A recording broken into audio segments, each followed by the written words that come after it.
Headlines news. Sala African producer 08 Skylighter Udoro wakatanga kupinda muongo usati wanida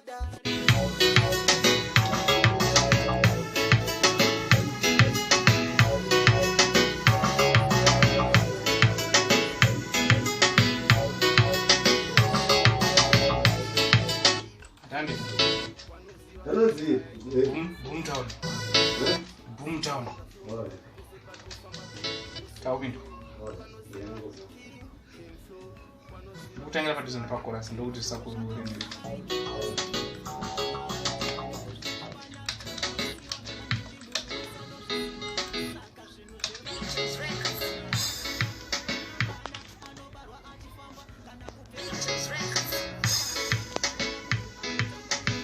Okay, you go back.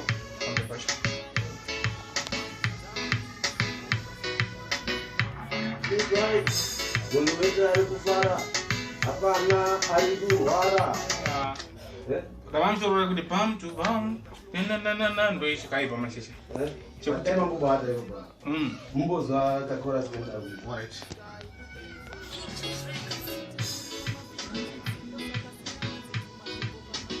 Alright.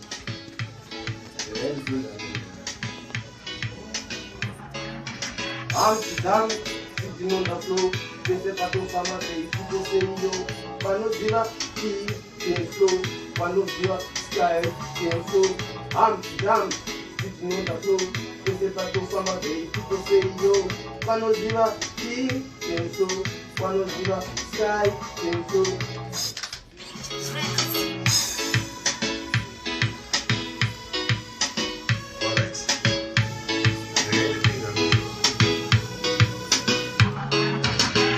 I'm sitting on the floor.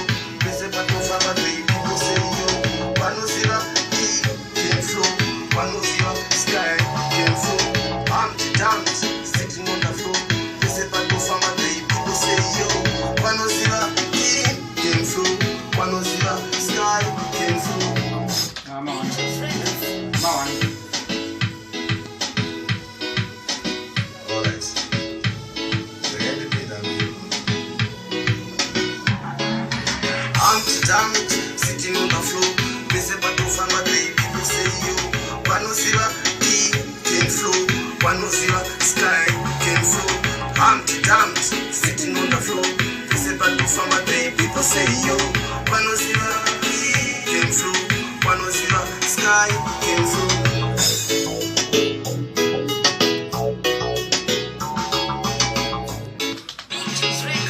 Tauka peka mbe.